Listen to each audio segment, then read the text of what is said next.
আসসালামু আলাইকুম। রফিক সাহেবের বিয়ে হয়েছে ৩ মাস। শ্বশুরবাড়ি থেকে বারবার দাওয়াত আসতেছিল। অবশেষে তিনি ঠিক করলেন নীলাকে সঙ্গে নিয়ে যাবেন। রফিক নতুন জামা কাপড় পরে তৈরি। নীলা তাকে সতর্ক করে দেয়, আমার আব্বু আম্মুর সামনে বেশি কথা বলবে না, আর কিছু ভুল বলেও বসো না যেন। রফিক হেসে উত্তর দেয়, হ্যাঁ, তুমি কি মনে করো আমি এমন কিছু করব? নীলা একটু রাগ দেখিয়ে বলে, শুধু মনে করি না, নিশ্চিত জানি। গাড়ি শ্বশুরবাড়ির সামনে এসে থামে। ছোট ছোট ভাই বোনেরা দৌড়ে এসে গাড়ি ঘিরে ফেলে। ছোট ভাই বলছে, জামাইবাবু চকলেট এনেছেন তো? ছোট বোন তো বলে বসলো, জামাইবাবু তোমাদের জন্য কি উপহার এনেছেন? রফিক তাদের সবাইকে হাসি মুখে চকলেট আর ছোটখাটো উপহার দিয়ে খুশি করে।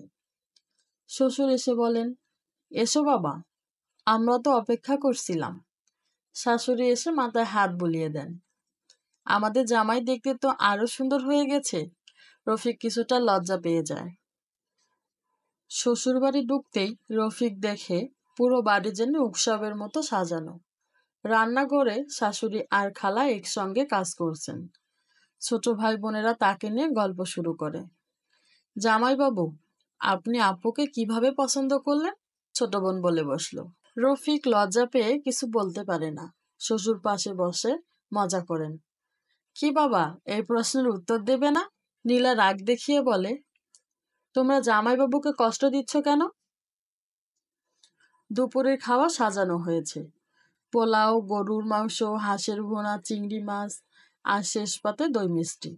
রফিক খাওয়া দেখে চিন্তায় পড়ে যায়, এত খাবার কিভাবে খাবে? শাশুড়ি মা বলে উঠলেন, জামাই আরেকটু নাও, আমার হাতের রান্না তোমাকে বেশি খেতে হবে। রফিক কিছু বলতে না পারে, শুধু হাসি মুখে খেয়ে যায়। খাওয়ার সময় শ্বশুর বলেন, বাবা, গরু মাংসটা কেমন হলো? এবার নিজের পছন্দ মতো রান্না করেছি। রফিক উত্তর দেয়, খুব ভালো, আমি আরো একটু নেব। নীলা মুচকি হেসে, কারণ সে জানে রফিক এখনো পেট ভরে গেছে। খাওয়ার পরে শ্বশুরবাড়ির উঠানে বসে সবাই আড্ডা দেয়।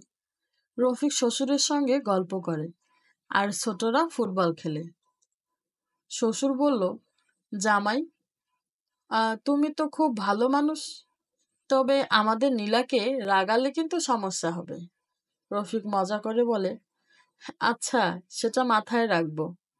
ছোট ভাই এসে বলে, জামাই বাবু ফুটবল খেলতে পারবেন?